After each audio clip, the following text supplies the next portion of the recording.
What up, what up, what up, what up, what up? 9 o'clock on a Tuesday. What's up, everybody? Missed everybody out there last couple of days. We're back. John Marks, Delco Steve is somewhere to be found. He'll join us coming up here in a minute. And I think Steve saw my reaction to it because he was – so we're watching before we go on. We have the Sixers on. They went to halftime. They're down by 10 to OKC. And frankly and honestly, if it's Sixers or Phillies, I'm much more interested in the Phillies. And I'm flipping back and forth because it's not like baseball is a fast-paced game, even though it's faster. And so I saw Harper had 2 home runs. And so I saw both home runs. So I'm feeling good. I'm worried about the bullpen. I'm flipping over the Sixers. Sixers suck. It's the first half. Whatever. I don't care. Right? So I'm more focused on the Phillies. So Steve and I are sitting here watching. It's like, uh-oh, bases loaded. Harper's coming up. And Steve's TV, because we both stream, he's about 10 seconds ahead of me. So he's going to know before I do. And it just felt like he was going to do it. He started the season a hit this season. I was talking to my daughters earlier at dinner. I'm like, Bryce doesn't have a hit this year. And they're like, oh. I'm like, don't worry, this won't last. I didn't know if it was going to be tonight. So he comes up with the bases loaded. And Kruk during the at-bat says he's seeing the ball really well right now. And he was facing a tough lefty. And he was laying off those outside kind of sliders, slow sliders, like 86-mile-an-hour sliders. They were just off the plate. So, yeah, like you could tell he was locked in. He worked the 3-2 count. He missed the 3-1 that would have actually been a ball 4. But he was looking for it. Got a ball in about the same spot. And, man, he golfed it. I mean, this was an iron, too, that he hit. Boom. Thing must not have got more than 10, 15 feet at all off the ground. Boom. It was like a riser. Smacked it for a grand slam. 3 home runs in the game for Bryce Harper. And Delco Steve saw it. There's not many athletes that act like a kid when I watch anymore, that I'm just that excited to watch, and I love that much. And Bryce Harper is every bit of that player. I can't say enough how much I love him. He's awesome. And it's a situation in a game like tonight. It's shitty out. It's cold. It's rainy. He hasn't had a hit this year. We're getting very impatient with the team. More on that coming up in a second. And he has a 3 home run game.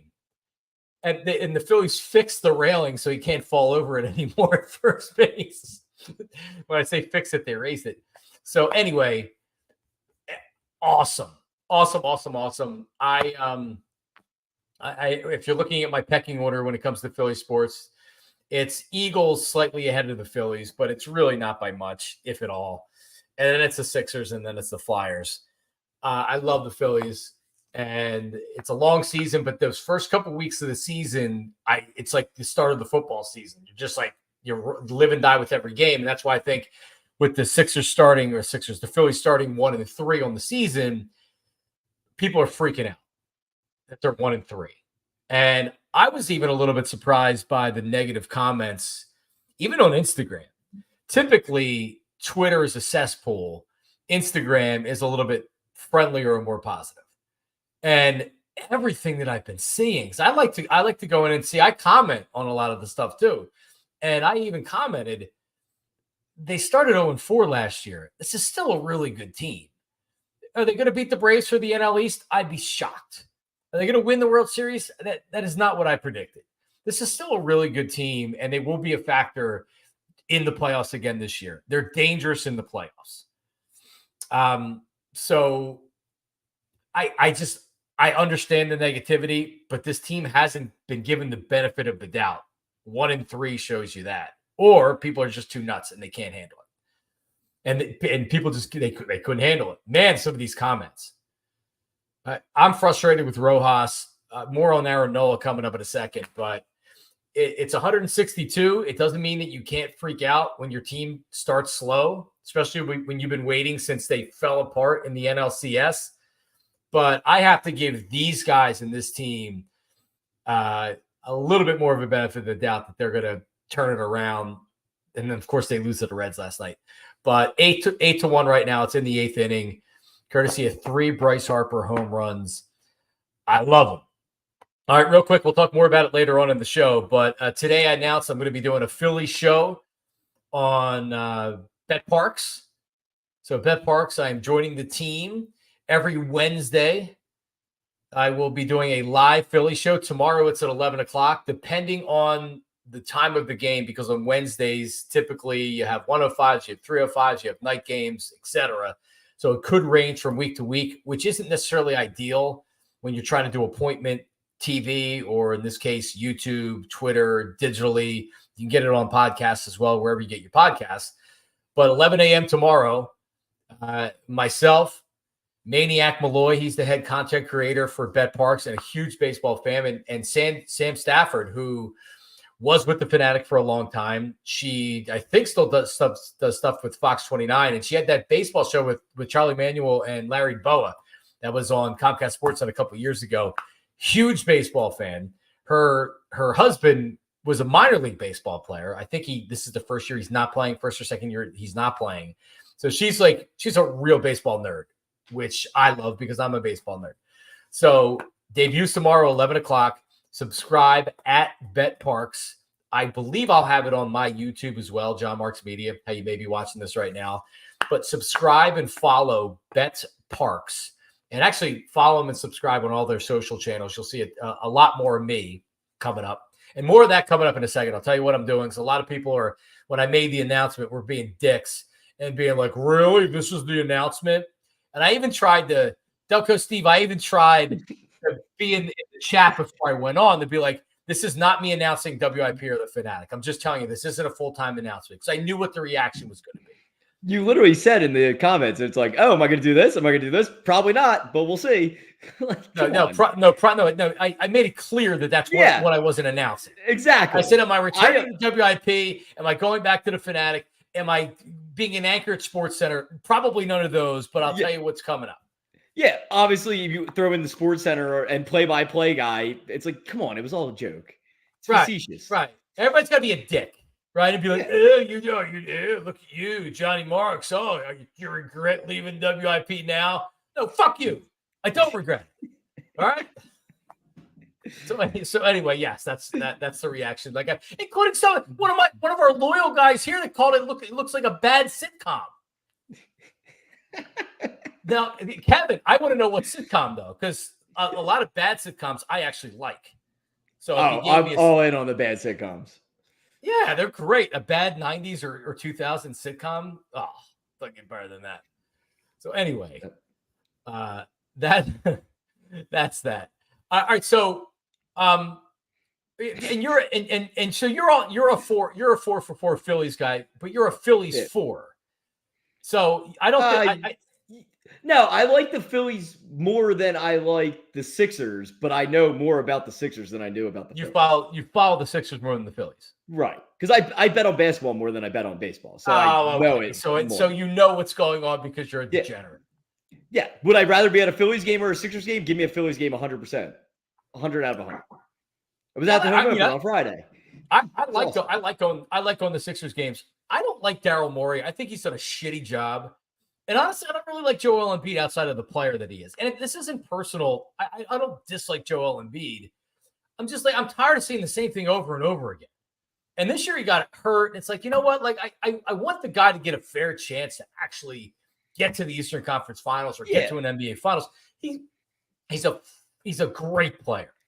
But he also doesn't show up in the playoffs when great players are supposed to show up. And then he sells everybody out afterwards. It's everybody else's fault. So he always seems to be getting dinged up like right before it starts too. It's like he's got an issue or he gets hurt. The one year he got hurt in the first round of the playoffs, didn't he? Against the Nets, he smashed his face or something. Bro, I don't even remember. My mind is applesauce at this point. I don't remember year to year. But yeah, I mean, it's injury, it's ineffectiveness, it's the biggest game. They come out flat, they lose the game. Because he also has had great games in the playoffs, too. It's not like he shits the bed. Yeah, it doesn't disappear. He's just not the A1 player you need at that particular moment. He's a little bit soft. I don't think there's any doubt about it. He's a little bit soft. And Daryl Morey does look like ESP. I would say ESP is a better looking, younger Daryl Morey. But ESP definitely looks like Daryl Morey. I never would have thought that until I saw that comment. He really does. He does. We used to talk about it. He prefers to do Leonardo DiCaprio, ESP. Of course he does. Yeah, no, Right. sorry, buddy. No, that's not it. Game tomorrow rescheduled for 4:05. I didn't even know that. That's how busy I've been tonight. So there you go. All right. Well, it was originally supposed to be 1:05. We're still doing 11 a.m. So 11 a.m. So are you going through the game or just to game for your show? Like, are you going to be once the game starts, you're still on, or are you going to be going off once the game starts? We're doing like, I don't know, 40 minutes an hour. Okay. It's a weekly show. It's going to have better production value than this show right here. I would hope so. Yeah. So I'm going to drive to Ben Salem. That's where Parks is, and that's where their studio is. They have an unbelievable setup. Honestly, it looks like a TV show.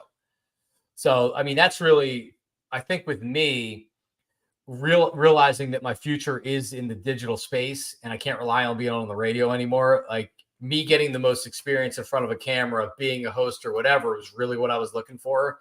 And this opportunity gave me a chance every week. And here's the other thing that's great is that baseball is such a long season. And I felt like the last couple of years, it's been a really fun ride with the fans.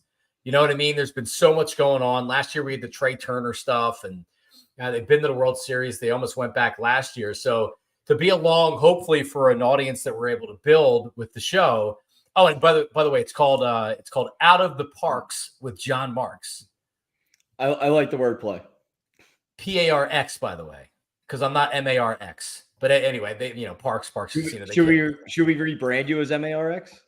No, that's the problem. So Maniac Malloy was saying the only thing he worried about with the name was if people searched for the podcast or the name, they would be looking Out of the Parks, PARKS, and they wouldn't be able to find it. But as I told him, my name, people spell John because I'm Jonathan, not, I spell Jon, and the MARX or MARKS. So you have two chances with my name to spell the name wrong. So yeah, that's fair. So whatever. What are you going to do? You know what I mean? But yeah, so that's tomorrow, 11 a.m. And I'm really, really excited to, really excited for it. Yeah. It'll be good. And it's like, and you could cover you're covering the whole week. So you have plenty of content to talk about. It's not like you're just recovering or recapping one game or we're not doing it 5 days a week. Right. Yeah. I was saying to Sam and to Maniac Malloy, because they were being like, well, we can do this. And I'm like, guys, all great ideas that I'd love to talk about all of them, but we would have to do 2 hours to talk about everything that you're talking about right now. Trust me, 3 people that are juiced up and excited to talk about these subjects, like Aaron Nola, for instance. I want to talk about Aaron Nola. That's at least a 5 to 10 minute conversation because he sucks. Well, good thing you have this to get all your voices out today. All right, so let me do it before we talk about Assan Reddick, and we'll keep you updated on the Phillies game and what's going on with the Sixers. But Aaron Nola, and I don't remember how. I know I was on the air at WIP because I didn't want to be the dick that was like, yeah, I don't like this move, but I didn't like the move when they re-signed Aaron Nola. Him. Yeah, it's not that Aaron Nola isn't. Aaron Nola is a quality MLB pitcher. Yeah, he is. I agree. He's given the Phillies a ton of innings. He's been really, really good. It's not a lot of money per year. It's 7 years, $172 million. At least that's what I'm told. Well, it's not a lot of money a year. It's like 25 a year. What is it? 7 years? Yeah. So it's around 25 a year. So it doesn't kill you. 175 is 25. Yeah. So yeah, but like what you saw last year out of Aaron Nola, I feel like that's Aaron Nola, which is he's about a 4 ERA guy. As he loses velocity, and he Phillies hit another home run there. As he loses velocity, what do you see when you watch Aaron Nola pitch? You see him be hesitant to use his fastball because he doesn't know where it's going, and he knows if he puts it in the wrong spot, it's going to be a home run. So he's overly reliant on his off-speed stuff. He's over reliant on his breaking ball, and then teams sit on that, and they sit on it and they smash it. He gave up a ton of home runs last year. He's given up home runs again this year in his one start, and he's going to probably be a 4 ERA guy. He'll have some good outings. He'll have some bad outings. I just when don't he's know. on, he's better than what you average, like his average. He's an above average starter. He's an above average starter. No, like all told, Aaron Nola can be an important part of the rotation of a rotation, right? Like I'm not even trying to say that he can't be, but if you're telling me he's your number 2 starter, you're not good enough. You're not good enough. You're starting pitching. You need to have at least somebody internally on your staff that becomes your number 2, because Aaron Nola is not a good. He's just at this point he's not a good enough number 2 starter. And here's the reality of it: you have him for 7 more years. What do you think he's going to look like when he loses another mile an hour off his fastball? Right? What's he going to look like in 3 years? What do you 7 years? What about 3 years? What's he going to look like? Look at his numbers and look at his numbers last year. He may, in his 7 years, let's just say over the next 4 years, Aaron Nola may have a year similar to where he has a 3 ERA or even like a 2.75 or a 3.25 ERA. But I'd be willing to bet at Bet Parks that if you took his next 4 years, he's going to be more of the Aaron Nola we saw last year than he's going to be the Aaron Nola that we saw in one of his best years. So, again, he's not a dog shit pitcher, but I would have never signed him to that contract. Frankly, I need somebody better. If you're saying you're okay bringing him in and he's going to be your number 3 starter, at least he takes the ball every 5 innings and he's still an above average pitcher, okay, no problem. No problem at all. But, man, that's a lot of years for a guy that just looks like his stuff's regressing. He didn't have a great year last year, Delco Steve.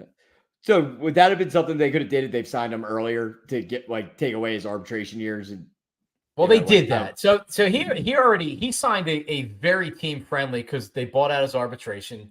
He was maybe only making $12 million or something like that before he was a free agent. I have to go back and look at his contracts. But yeah, no, this was the deal where he was a true free agent, and they were not willing to pay him before he became a free agent. And you look at some guys that are out there, Jordan Montgomery. Who else am I missing here that just signed late? Yeah, they got 1 or 2 year contracts, right?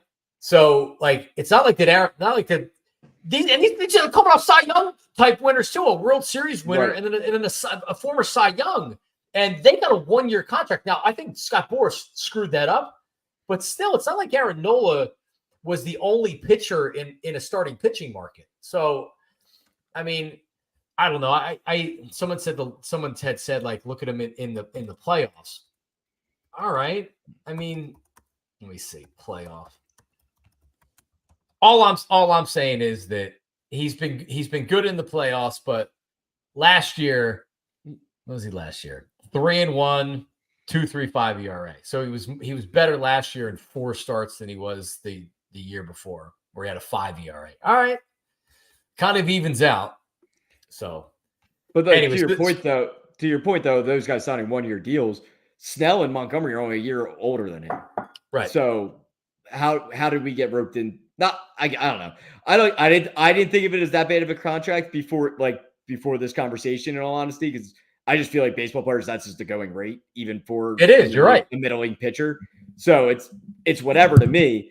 What I agree with that. If he was your 3, that's a strong 3, and if you have a decent 2, that's a good rotation, especially when you got Wheeler at the top. So you know what's weird, Delco Steve? I actually started this conversation off to try to defend Aaron Nola, and then I end up sounding like I hate him. But I guess my point is that if you're expecting a different Aaron Nola's going to have these starts, right? Like you have to rely on, hey, he has playoff success.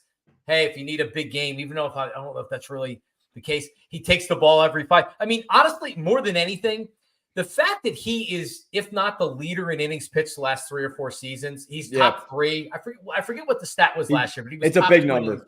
And that's huge.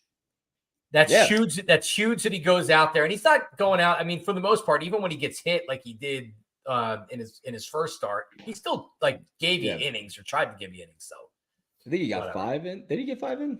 He gave up 12 hits and he went out in the 5th inning. Yeah, I mean, like you could leave him in there, and he doesn't. Like he just keeps getting smashed or whatever. Yeah. But he went 4 1/3 with 12 hits and 7 earned runs with 3 Ks. Yep, not a good outing. No, but like you'll get there's stretches out of him though where he pitches 7 innings, like 3 consecutive games with 10 strikeouts too.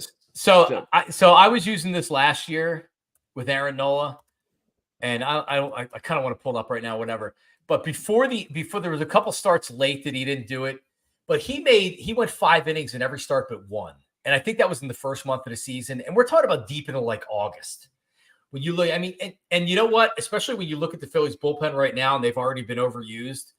But just the fact that he's able to take the ball and give you innings, you don't have to worry about going to the bullpen in the 4th inning or the 5th inning because Nola's at least giving you 5. Right. Very, very important. Aaron Nola game log 2023. Why can't it just be easy? Why does it have to give me 2024 even though I asked for 2023? All right, here we go. Searching stats is the biggest pain in the ass. All right. So his first start of the season. No. It goes backwards. So he went it. So that's one start. In his first 11 starts, he went 6 innings in all but one, where he went 5 2/3. In his first, and he still almost went 6. Yeah. So that's 5, 11. His 16 starts in. He didn't go 6 innings twice. 20 starts, he went at least 5 innings. His first game that he didn't go 5 innings was all the way at the end of July. So past the All-Star break. And before September, that was the only, and then he got hit around in September. But in September, up until September, he had one start that didn't go 5 innings. So that's, I mean, listen, he's not making 35 or 40 a year. So whatever. All right, let me see what the Sixers doing. They're down 2. So the Sixers are now down 2. All right, so we'll keep you updated on that. I saw that they had closed the gap. Oh, they just tied it. Ooh. Why are the Sixers on True TV and TNT? Just because True TV has nothing else to play? I guess so. I didn't even realize they were on TNT. I did not. I did neither, but I just I mean, I use the Xfinity app down on this Roku TV, and you go to and it says sports, and then it gives you all the options. And the Sixers are on like 4 different places. One of them's True TV. Yeah, I think the only 4 channels that I would actually want are 3 channels. There's True TV, TBS, and whatever the college basketball games are on, and TNT. I don't get those 3 channels. It's very annoying. Well, there you go. Well, the women's tournament has been. Women's tournament's been awesome. Yeah, it's been just as good, if not better, than the men's tournament. Yeah, Caitlin Clarkson. That game last night was awesome. I watched pretty much all the game on Saturday with doing my family Easter thing. She was killing it then too. Oh man. Yeah, Phillies are on TBS as well. Yeah, you're right. I saw when I was searching. I'm like, oh, they're on TBS. Like, I don't want to watch them on TBS. I want to hear. T-Mac. God, you're not a T-Mac fan? No. Charged. I'm 10 seconds ahead of you. So. And Embiid charged. I'm on the Phillies game. What happened? They're trying to screw it up already. Are they really? Well, their bullpen. They had Ricardo Pinto in. Yep. Who was he's falling apart. Well, he pitched with the Phillies a couple outings in 2017. They signed him as an international free agent. He was with the organization in 2011. He's only pitched a couple of games in the majors. He's bounced around from Korea, Mexico. Catch this. Thank you. Oh, it's a night. Well, they're all right. They're all right. He just botched one before that to give up a run. So all right. Well, there you go. All right. So I before I mention, let me get this out of here.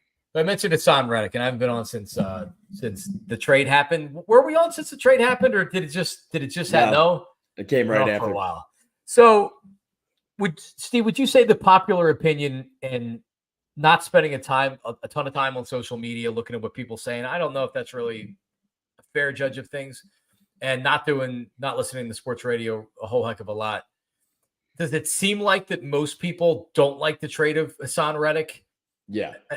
Yeah. So like, I would agree with you based on what I heard. And I don't think it's crazy for any fan to think, well, you just weakened your team. Haason Reddick's been your best defensive player the last couple of years. And honestly, that's the way I felt I did not want the Eagles to get rid of Haason Reddick. I also was skeptical how much they could get in return for him based on his contractual status and blah, blah, blah, blah, blah. And I wasn't trading him for a mid-round draft pick. And And Kevin says he thinks 90% say it's a bad trade. All right, like I would say that I thought it was pretty heavy that people didn't like it. So here's what I think about it. And on paper, it obviously doesn't make you a better team for 2024. And the Eagles are built to win now, not later, now. And from that standpoint, when you look at it and you say, are the Eagles a weaker team today? Then you're going to say, yeah, of course they're not. Assan Reddick's not in there. But you also don't know how some of the other players are going to perform on the Eagles, right? So the Eagles value their lines, as we all know, their offensive line and their defensive line as much or more than any team in the NFL. When you look at spending on the lines, year after year after year, the Eagles spend the most money or close to the most money in the NFL. Like, look at their offensive line for a second. Jason Kelce was making upwards of $15 million a year. They used the second-round draft pick on Cam Jurgens. Dickerson. And who's now making record money. Lane makes record money. Mailata has a big contract. There's not a lot of, and they spent years developing him too. So you got to think about did. all the investment that way too. Brandon Brooks, when they signed him as a free agent before they won the Super Bowl, they gave him like a record contract when they brought him in. Guards were supposed to make that kind of money back then. So the Eagles have always valued the lines, and like look at their defensive lines. Phillies win, by the way, improved to 2-3 on the season. So I mean, think about their defensive line. Fletcher Cox, Brandon Graham. You're talking about high draft picks, even guys that they missed on. They're still using high draft picks on their line. They're spending big money. Jalen Carter, Jordan Davis, Nolan Smith. So if I'm Howie Roseman, and I know that Haason Reddick is pretty much saying, you got to give me a new contract or this ain't going to work out. And they don't want to give him a new contract. Here's where I think it's a savvy and a smart move by Howie Roseman. He wants to get younger at the position, and he looks at the rest of that line. Jordan Davis is going to need a new contract if you're going to keep him. Jalen Carter is supposed to be and probably is going to be your best defensive lineman. He wants to get younger on the line. And rather than give Haason Reddick a $75 million contract for 3 years or however much money you would have to give him, then you have young guys that need to play and they need to develop and they need to contribute. And they obviously believe in those guys. And also, Bryce Huff has to now produce like Haason Reddick did as far as getting to the quarterback. And that's what he did. Yeah. He got younger at the position by adding a 25, 26-year-old in Bryce Huff. He's only given him, if you think about it, it's a lot of money. It's $17 a year for 3 years. If he doesn't develop into the double-digit sack player they think, he's gone after 2 years. It's really a 2-year contract that they keep him around for year 3, and they probably extend him after year 3.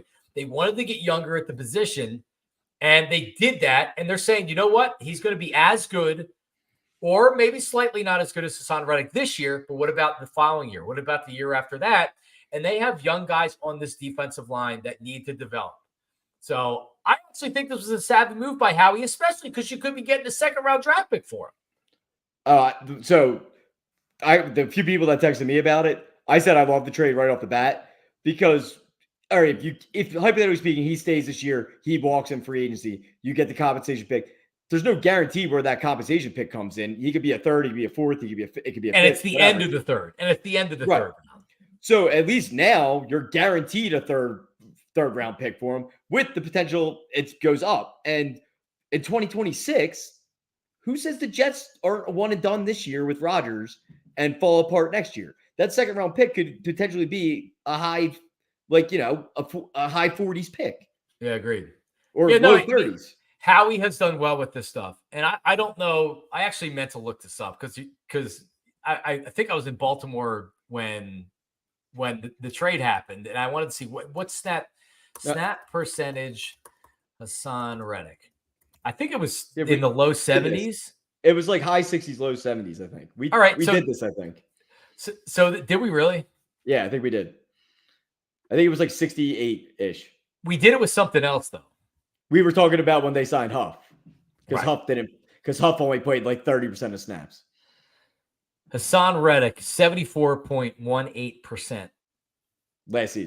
Last season with the Eagles, yeah. Yep. So if he stays healthy, he's going to be right there. And if the Jets aren't going to be, if Aaron Rodgers is playing, they're and he's healthy, they're going to be in playoff contention. So they're not going to bench Haason Reddick because of a second or third round draft pick. No. So I would say there's a better than not chance they get a second round draft pick. He's got to get double digit sacks and he needs to hit that, was it 67.5% or something weird like that. So yeah, like I think it's a good trade. I'm surprised they were able to get as much as they were based on what the market was for Assan RECK. Yeah, definitely. I think pushing it back a year, like into the future, it's not being this year's draft or next year's draft, probably helped a little bit. Yep. But that's about the gist of it. And like I said, you were going to get a pick like that anyway if he walked in that year, regardless.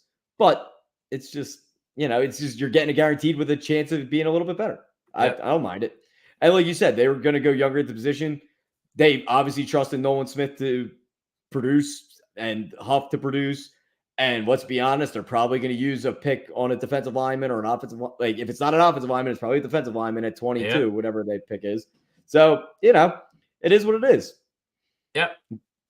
And who says he's not done wheeling and dealing yet? I'm not a Howie fan, but he's always got something up his sleeve. And Josh Sweat's coming back, and I guess they're also betting on him. And he's on a prove it year now. He sure is.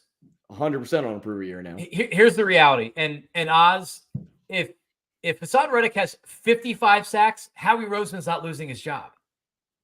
Howie Roseman has built 2 Super Bowl teams and has won a Super Bowl. And I'm not telling you he's got a job for life because I don't believe that. But I guess to your point, this could potentially blow up in his face. He better have made the right decision here.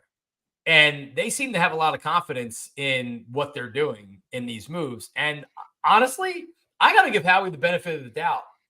He's had some misses, with no doubt about it. He's had some misses. I got to give him the benefit of the doubt.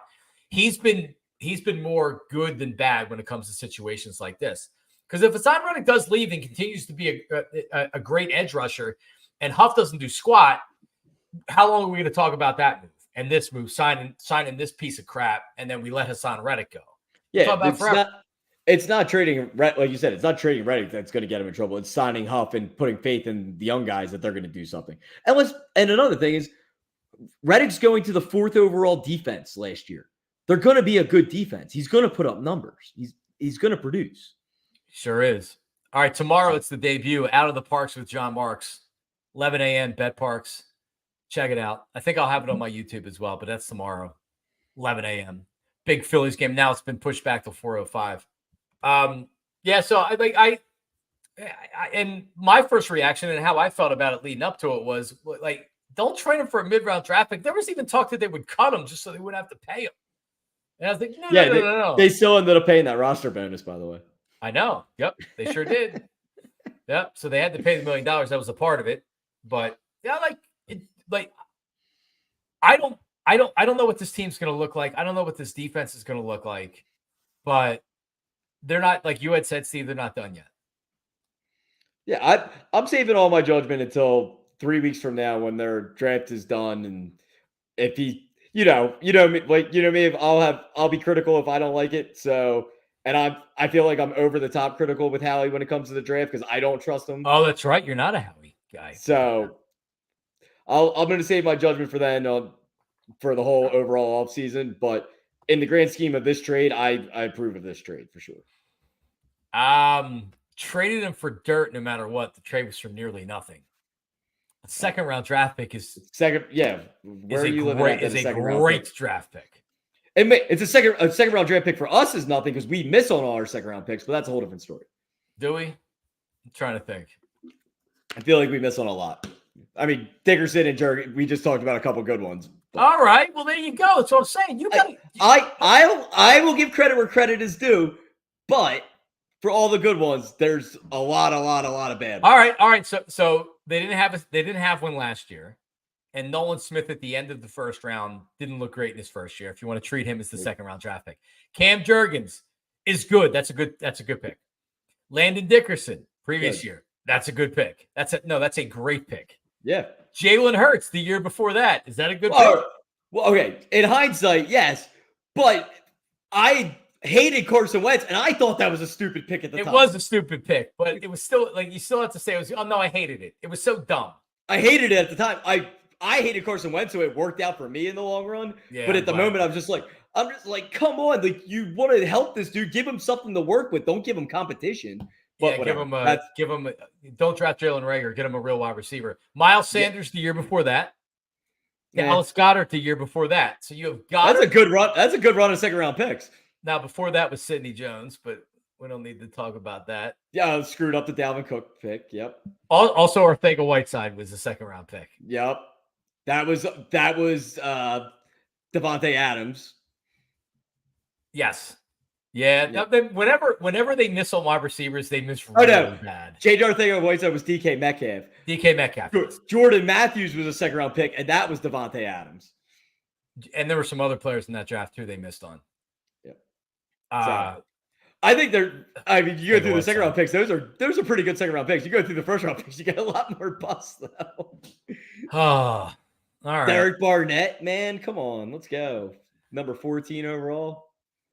But you know what else? Actually, I should read this, and then we'll move on to some other stuff. And I saved this especially for this when we were talking about it. So Eagles are picking at 22, right? And I think they've traded up in the first round for the last 5 years or something like that. So I think they're going to try to move up, or maybe they try to move back or whatever. But so, well, here we go. If the Eagles stay put, and I'm reading from The Athletic here, the Eagles stay put, it will be their latest first-round pick since 2019. Of the 5 players Philadelphia drafted in that range since 2010, Jalen Reagor, Andre Dillard, Nelson Aguilar, Marcus Smith, Danny Watkins. So the range where they're drafting in the 20s, Reagor, Dillard, Aguilar, Marcus Smith, Danny Watkins. Terrible. Disaster. Nelly was all right for a couple years. Nelly had one. Not a total bust. The Super Bowl year, he had a good year, and that was it. He did. He had a pretty good year last year. I'm talking about with us. No, I know. Like I hated him with the Eagles, but I appreciated him because he does have that talent. And never was worth a first round pick. Well, again, they picked the wrong receiver. Yep. So think about that. Reagor, Dillard. Reagor was 21st overall. Dillard was 22nd. Nelly was 20. Marcus Smith was 26. Danny Watkins was 23. Aguilar's the only one that lasted his entire rookie contract. Nobody else lasted. And they probably didn't even pick up the option, so it wasn't even the whole rookie contract.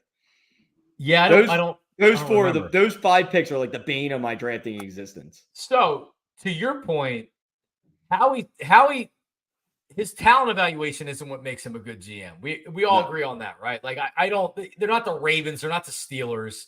They have some hits, they're not terrible, but that shows you in the 20s, it's that much more of a bust potential. Like you would rather, honestly, it's your philosophy. I would take a safer player in the 20s. You would go for more of a home run hitter that's, hey, there's a reason why he could be a bust, but he also could be a star. Yeah, and those guys were never that. Like those picks, the only one potentially was Reagor, was potentially the home run type pick. But then you have the safe pick in Justin Jefferson, and look who he is the home run hit. Dillard slid, and the Eagles never interviewed him, and they drafted him anyway. I wanted the kid Howard that went the next pick to the Texans, or what's it? Titus Howard is his name. I think he's their right tackle now. He's a beast. Yeah, no, of course.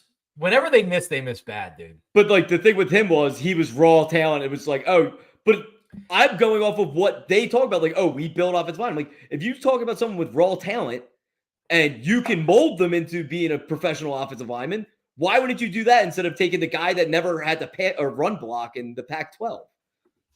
Just stay away from Pac-12 players. Definitely offensive linemen too. Yeah.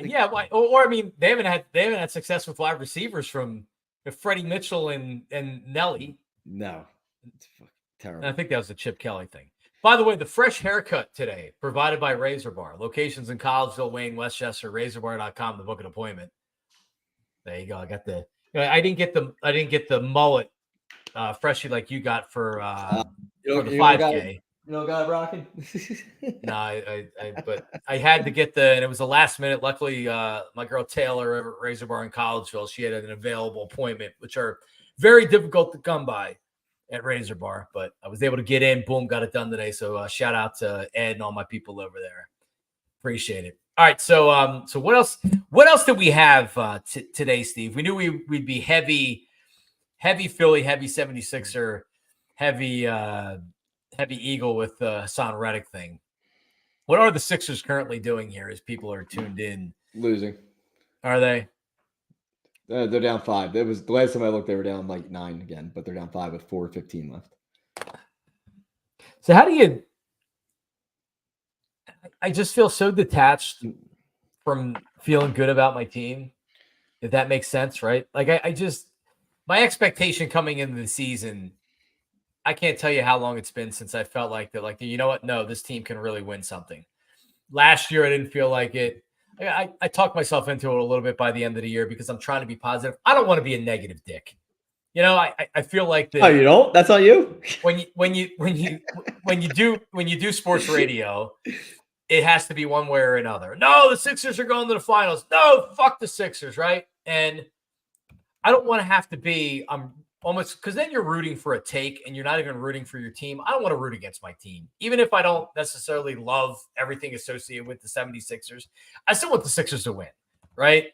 And this team makes it difficult. It does. I mean, and a lot of it was Doc Rivers and Daryl Morey. I'm not a Daryl Morey fan. I'm not a Tobias Harris fan. And I'm not even talking about on the court.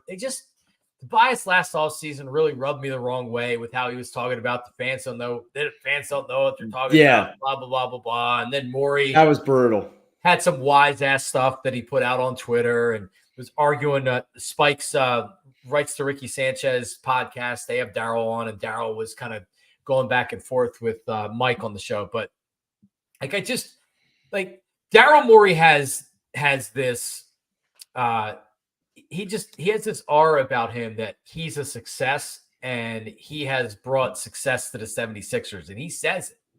He'll say, like, no one thought this team was a finals team, and we were number 1 in the East just 2 years ago. And we're like, oh, no one thought this team had a chance to win. What are you talking about? Daryl, you were supposed to be the one to come in to put the 76ers over the top. I would say a lot like when Ed Wade was let go by the Phillies. Ed Wade built the Phillies. He did. But, like, he didn't have it to put him over the top. Daryl Morey was supposed to put the Sixers over the top. And they went backwards. They never went forward. They went backwards. And in his mind, he's done a great job with the 76ers. Right. And I hate it. I agree. It's what they won one division so far while he was there, and that's the crowning achievement. Like, cool, dude. We don't care about that. Yep. Divisions are cool. The fake banners for divisions and conference titles are cool and whatever. And it's to look at it 10 years later and be like, oh yeah, that was a good season. But we only care about championships, and that's it. And that's the plain and simple of it. And for him to act like he's a success because he's gotten us to a certain point, Sixers now down 2. But he screwed up. He misplayed his hand in the Ben Simmons stuff, right? Like he helped start that with his comments after that series, and then he misplayed his hand. I could have traded him to the Kings for Halliburton and Heald and made the wrong trade because he had the answer. He had the answer that James Harden wanted to come here and he wanted his boy, and that was a terrible move. And like what? Not that he hasn't made some good moves. He drafted Maxey. I mean, he's not a total moron. But when your team still hasn't been in the conference finals, this isn't year 2 of Daryl Morey, and your team still can't get to the conference finals, and you have this arrogance about you that you're successful and the team's great and nobody thought the Sixers were any good before he got there. What are you talking about? Like, honestly, if you're like a Homer 76er fan that everything's positive, fine. But if you're just an average Philadelphia sports fan that loves the 76ers, have the Sixers brought you more joy or heartbreak over the course of the last however many years? No. I mean, seriously, let's be honest about it. If you find a lot of joy out of this, I don't know what to tell you. Like, Embiid won MVP. That was cool. We haven't had that in a while. We haven't had that type of player in a while to even be considered for that. Like, that's fun. But again, it's all about the team success. Yep. And you know what Morey's doing now? He has cap space to where he feels like a free agent trade or signing is going to save him. So if he overpays Paul George to come, or he gets some other big money free agent to come in, now he says, "Oh, I have Maxey, Embiid, and Paul George. Boom! Now we can win. Now we can win a finals."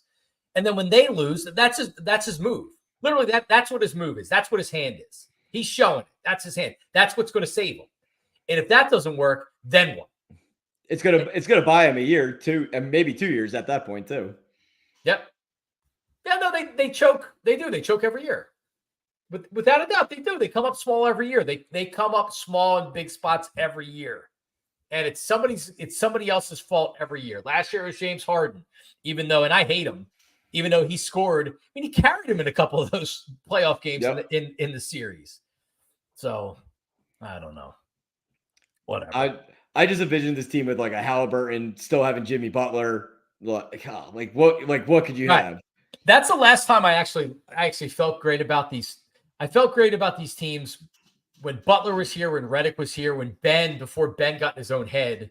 Yep. Those teams were fun. Ben Simmons was a really good player at one point. Yeah. He's still probably one of the best defenders in the league when he actually can play. Yeah, it's over, bro. He just can't shoot. You just can't shoot. He won't shoot. No, it's over for him. I genuinely feel bad. I genuinely feel bad for anybody that thinks that he just didn't want to play because he wanted to keep money for not playing. No, he's fucked up. He has anxiety. He has a mental block. He needs a sports psychologist at its finest. Wow. If he doesn't have one, he needs one. Yeah, well, he needs one that's going to help him because that's not happening. Well, it's going to be crazy. He's going to get paid like $30 million probably somewhere next year. No, he's not going to get paid. He may not be he can maybe get a job, but no one's going to pay him any money. He has one more year left on his contract, and maybe next year he starts playing and he plays well. Oh, but I would bet anything he gets at something like $25 million a year. Or like a 2 or 3 year. Just NBA is just ridiculous like that. Like the worst players get ridiculous deals. Okay, so if he comes back next year and looks good, maybe you're right. But if he does this, I just don't expect him to ever play again. I really, really don't. I don't think he's ever going to play again. How old is he now? I mean, he's not that old. I know. He's only 27. He's 27. That's about. He'll be 28. He'll be 28 in July. All right. Yeah, he's done. Dude, he had all the talent in the world. He just didn't know how to use it. Well, because no one ever made him. Even Brett Brown. Remember when Brett Brown's like, I want Ben to take a 3 a game, and he didn't shoot a 3 for like 2 weeks. 3 weeks. Dude, just take one. It's not hard. You can miss. You're allowed to miss. Yep. Nah, it's a mental block. All right, we'll keep you updated. The Sixers are coming down the stretch here. Did they take the lead, Steve? Yes, they did. Looks like they're about to on this free throw. This would be a good. I don't know. I'm on a TNT stream now, so I don't know how. No, so we're actually on the same because Oubre just made one. They're up by a point. Yep. 30 minutes to go, so we're on the same time here. All right. Well, there you go. We'll finish with a wild story that I don't even a news story, which is I don't even know what to say about it. But real fast again to everybody out there that I said this to start the show. Maybe people are tuning in live, but so I'm now able to work for other radio stations and do the stuff like I'm doing with Parks. So I put out there that I have an announcement, and I don't want to act like it's not important or a big deal because it is important both to me and to Parks. This is a start of a relationship that we hope we're going to grow. And this is a big deal to me that I'm doing this baseball show on Bet Parks with Sam and Maniac Malloy. But I also know that 99.9% of the people out there are thinking I'm going to be announcing I'm going to the Fanatic or I'm going here or going there. So, like, how do I kind of balance that with still giving the proper respect to me saying, like, hey, I'm doing this with Bet Parks. So I tried to put out, and I should actually pull exactly up what I said. Because I tried to let everybody know that this isn't me announcing I'm going to the Fanatic or whatever. And I'm not going to spell out like, hey, most of you people aren't going to give a shit, but I am, I'm definitely doing something cool. And let me see. So I have it. I said, going back to WIP, returning to the Fanatic, Sports Center anchor, probably none of those, but I do have a new opportunity that I'm very excited about. So I was like, I thought that would give people the clue of I'm not going back to the Fanatic, but here's something that I'm going to be doing. I'm going to announce it coming up. And people are just like, ugh. Like there was even one guy, Dean Digman, who sometimes listens. I know the name. He was like, why am I watching? And I'm like, well, then don't. Yeah, it's no one's forcing it down your throat, man. Because I was on the chat before I went live, and he's like, "You announcing you're going to the Fanatic?" And I tried to tell people on the chat before I went live, I'm like, "I'm not. This is not a full-time gig. I'm not announcing I'm going to a radio station or anything like that." Right? So anyway, and you got to hype up your show. It's starting tomorrow. You got it's like this is important to me in the tomorrow. Yeah, starting tomorrow. So it's not anyway, like, you had to get it out there. It's not like, yeah, come on. Yes. So this is going to be, I'm really excited about. So anyway, so people were asking, what about like, is this the only thing that you're going to be doing? So to answer that, I have a couple of opportunities that I'm currently pursuing, and I expect to make a decision here in the next week or two. So that's really all I'm going to divulge and say about that. I am speaking and getting more information and kind of deciding what I want to do. So that's going to happen in the next week or two. And believe me, Michael, you got something to tell us? No, I mean, maybe back in the day, no, I can't say anything. Got to worry about saying everything on here. I play. Dude, I have such great content that I could put out there that everybody can relate to, but it's just like, it's not worth me getting divorced over. So no, you can't afford the divorce lawyer at the moment. So yeah, you haven't had one show yet. You gotta get going first before you have to worry about that. So to your point, Delco Steve, when I was on WIP, I would be more liberal in what I talked about, because it was like, listen, you're going to complain. This is a formula that's working. So this formula right now, it's me unemployed. So she's like, yeah, how much money are you making off of talking on YouTube? And I'm like, all right, well, you have a point. So anyway, so look for I'm hoping an announcement before a week or two. It's probably not going to be next week, because I still have a lot going on and a lot to decide on, but boom. Any suggestions? I think what you're doing now wouldn't be a bad idea. And Kevin's the one that said that the Bet Parks thing looked like a bad sitcom, and I love bad sitcoms, so I would love to know what he thinks would be a bad sitcom. We can decide. Suggestions. I mean, yeah, sure. I mean, just like this right here. Could I monetize this? I mean, yeah. I guess I could. I don't know. I love working with Delco Steve. Even if I was to do something full time, we would still do something, at least even if it was a day or two a week, as like more of a weekly or bi-weekly podcast. And maybe we could try to create revenue streams there. I don't know. I thought about it at first, but I don't know. I guess we'll see what happens. Maybe that's the only option that I have. But right now, looks like I got some things that are working. Yeah, don't screw up tomorrow, so you have some more opportunities. Right. Exactly. No, I think it's going to be. I think it's going to be a lot of fun. So that's a Price is Right Delco Craigslist. It's a great idea. All right. So this week, Steve, I'm going to write it on my. I take notes here. Let me see here. Yeah, we could have that be our Friday night game. Delco Craigslist. Oh, it's a great idea. Delco Craigslist or Marketplace. And we'll put items up for bid, and you have to choose how much they cost without going over. Sounds good. All right. Well, there you go. All right. So I'm always practicing my Price is Right skills. So, are you a Price is Right fan? Oh, love it. I love it because I love yelling at people for being idiots more so than anything. Like if someone doesn't bid like $1. Yeah, just the strategy in the game. It's like, do you not watch the Price is Right? If you would have correctly bid, it's obvious that you should be bidding $1 here.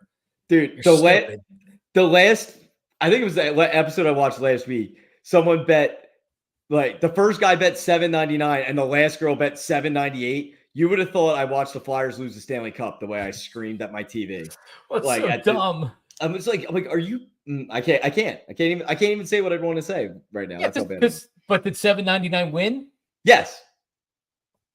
The first bidder won was $7.99, and she bid $7.98 as the fourth bidder. If you're the fourth bidder and get it that wrong, they should drag you like backstage and beat you with a mallet. Wow, it's tough to. I wouldn't be able to handle it either. I think it's justified to scream and yell about that. But I think that's why I actually like the show. Like if people actually played it smart every time, I don't think I would actually enjoy it. Do you like Drew Carey as the host? Oh, I love Drew Carey. I grew up watching him like Whose Line Is It Anyway? So he's always been somebody I enjoyed. I mean, I like him. And I never watched it with Bob Barker either, so I know nothing about that. Oh my God, Bob Barker he's the GOAT of goats. Bob Barker was awesome, but Drew Carey's done a good job. I like when they show his old clips and stuff. I think like it's always interesting to me. I just never was into The Price is Right back then.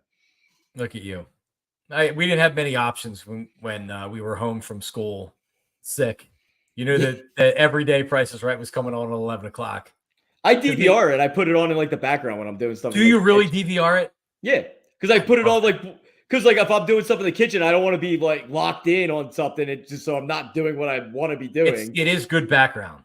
And it's like, so I'll look up and pay attention, see what they're talking about, and then I'll do what I'm doing, Really? Clean my room, clean the bathroom kind of stuff, People are debating on the chat who's more Delco, you or Michael Richmond, who was a longtime listener, a former intern of mine too. I thought about this when people were asking about interns, and I was talking about all my interns, and I'm like, you know what? That's right. Michael Richmond was an intern too, way long ago.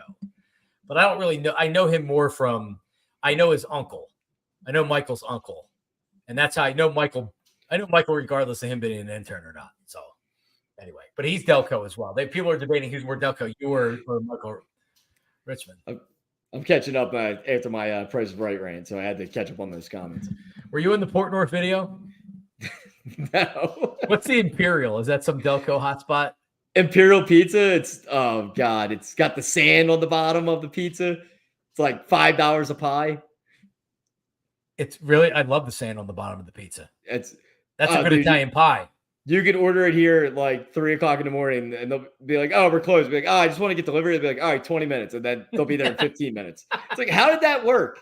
Like, you just told me you were closed, and then you delivered a pizza 15 minutes later. Sixers win 108-105. Look at that. Big win. They needed it too, man. Embiid's got the hair braided up. Looks good. Got to take a look at the box score. We'll do this. The story before we get out of here. Let's see. OKC actually had a shot at the buzzer. Thunder have the best record in the Western Conference. It's the second best record in the NBA. Holy cow! Well, SGA didn't play. Oh, okay, yeah, good point. And I think Jalen Williams didn't. Ted Holmgren he's been as good as I thought he was going to be. He's not superstar, but he could be. He could be. AI's in the house wearing his Phillies gear. It's very nice of him not to be wearing Yankee stuff. So hold on. There's time back on the clock, Delco Steve. So it is not a final. As of yet. Are we on the line? Joel Embiid, 24 points, 6 rebounds in his return, 12-12 from the foul line. Oubre had a good game, 25 points. Maxey out. Kyle Lowry only took one shot. It was a 3-pointer. He played 27 minutes. They were fortunate to win this game. Hey, 1-for-1 with Embiid back, baby. Yep. Yeah, because they're shooting free throws now. So Sixers win this one. They needed it because let me take a look at the standings here. They're a play-in game, and it looks like they're 2.5. With this win, they'll be 2 games back from Indiana for that last spot in the non-playoff play-in game playoffs. Indiana's 10 games over 500. 76ers improved to 41-35. So, all right. Well, good. Listen, good win. As much as I was bitching about the 76ers tonight, it's more about the overall state of the Sixers, big picture. So I'd love to see him Did you see Embiid hug AI? Yeah. It's ridiculous how much taller he is. It looks like he's like up to his waist. Good to see Embiid back. Hugging his child on the sideline. Yeah, you forget he hadn't played in 2 months. You forget how good he is. he's 7'2" and he's that big, and he's just so talented, man. He really, really is. All right, so I don't even know where I found this story, but one of my I forgot about this. One of my Reddit pages that I go to, and this is from like last week, so it's not in the last day, but it's at least 3 days old. So you go. This is in Texas, and we'll just let the story. We'll just play the story, and I'll pause it probably after the beginning of it, but. Here, I can even do Terrifying video circulating on social media appears to show a man carrying a severed body part of someone killed by a train in Wasco. Sheriff's officials say this happened today near the Wasco Amtrak station on G Street. Eyewitness News reporter Lena Folk has that story, but first, we do want to warn you that some of the footage is disturbing. All right, so far, and where is Wasco? Isn't that Baylor? Oregon? Or is it Texas? See, I thought it was Texas. Let me see. No, where is this? Wasco leg. So far, I don't know where this. We're gonna have to look at it right here a little bit. Anyway, so it's in California. So it's like outside of Bakersfield, California. So it's not Bakersfield's pretty far south, I guess. I think it's in the desert. Anyway, all right. So far we've heard. Body part of someone killed by a train in circulating on social media appears to show a man carrying a severed body part of someone killed by a train in Wasco. All right, so there's a guy that's walking around with a body part, a severed leg in Wasco. Eyewitness News reporter Lena Folk has that story, but first, we do want to warn you that some of the footage is disturbing. You think? I'm not sure from where, but he came this way, and he walked all through here, and he was waving a person's leg, and he was waving a person's leg. He started chewing on it over there. He was biting it, and then he was hitting it against the wall and everything. And I love how they left the part out in the beginning of the story, and then he just throws it in there. It's like, oh, okay. Yeah, the lead isn't just that he has a leg. The real lead is that he was chewing on the leg. He was cannibalizing the leg, yeah. Well, he started chewing on it over there. He was biting it, and then he was hitting it against the wall and everything. And it was a typical Friday for the construction workers laying down concrete outside the Amtrak station in Wasco until they saw a horrifying sight. He was eating it. There's the video. All of a second. He's eating it. So, by the way, nothing good happens outside of a train station or a bus station for the most part, right? So you shouldn't be surprised that if a guy was chewing on a severed leg, it's happening outside of an Amtrak station. All right, here it is.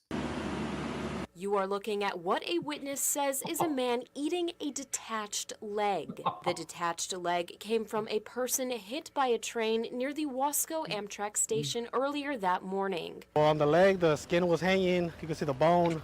Jose Ibarra tells Eyewitness News that when the man walked past him with the leg, he believed him to be homeless. Ibarra is unsure where the man came from. He says Kern County Sheriff's deputies stopped the man after people from the Amtrak station called the police.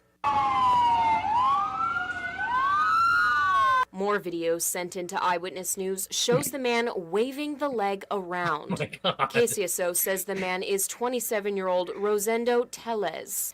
Tellez was arrested for taking evidence from the scene and had multiple outstanding warrants. At this moment, investigators haven't said who the leg belongs to or who was hurt in the train crash, but we do know that one person died.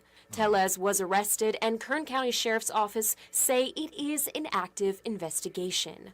Reporting in Wasco, Lena Folk, Eyewitness News. All right, so I did some additional digging on the story. And as much as we're laughing because it's kind of gross and, a guy was chewing on a severed leg, he's clearly mentally ill. And I hope so. Yeah, he's homeless. I saw another news story on him. He's homeless. They actually, some other station was like, and this is where whatever his name is was sleeping, and these are his blankets. And then they went to I love that at the end of the story. Well, one person said it's like, well, yeah, there's literally a severed leg. Do you think they didn't bleed out? Yeah, something tells me he's not alive. So yeah, so like then they were in a liquor store where they're like interviewing the clerk, and the clerk's like, well, he was always very nice, and he would buy food and beer and liquor and other things, right? Yeah, so the guy was homeless. I mean, he didn't kill the guy, so it's not like that he killed the guy. I generally feel bad for him that he picked up a leg and was chewing on it and waving it around. I mean, we're laughing at it, but mental illness is a real thing in this country that we don't take seriously and we don't talk enough about. But anyway, yeah, the guy was carrying around a leg and chewing on it. Oh my God. Could you imagine? No, I really couldn't. I really couldn't. Look at this guy. In the beginning, circulating on social media appears to show a man say this happened today near the Wasco. Eyewitness News reporter Lena, some of the footage is disturbing. Him this way, and he walked all through here, and he was waving a person's leg, and well, he was. Why is he so chill? There. He was biting it, and then he was hitting it against the wall and everything. And it was a he's playing it against the wall. I wouldn't even know how I'd react. I really wouldn't. Well, you would pull out your phone and video it, of course. That's what everybody does. If there's a fight, I saw some other video of a fight, and there's like 10 people just videoing this fight. And this one guy's getting his ass kicked pretty good. And it's like, put the fucking phone down and go help him and try to break it up. Like, what are you doing? Like, stop. No, so like, I mean, honestly, I can't blame the guy for filming it. I mean, it's obviously going to use as evidence. He was. I'm just like running through my head like, oh, I'm just gonna pull my phone out and videotape this guy walking down the street with a severed leg. Okay, great. Like that's funny in and of itself. But then like he starts eating it, I'd probably just vomit. Oh my God, dude. It's unbelievable. Yeah, I mean, listen, K&A, there's an Instagram page. It's called, what's it called? Something Beach, Kensington Beach, which is, I unfollowed it. That's how, like, and you know, it is like, that's how it is down there. I mean, like, look at me. I'm like, I can't even look at this. This is unbelievable. But, oh man. Anyway. All right. Well, listen, Steve, on that note, so everybody can go to sleep. Enjoy your cannibal story.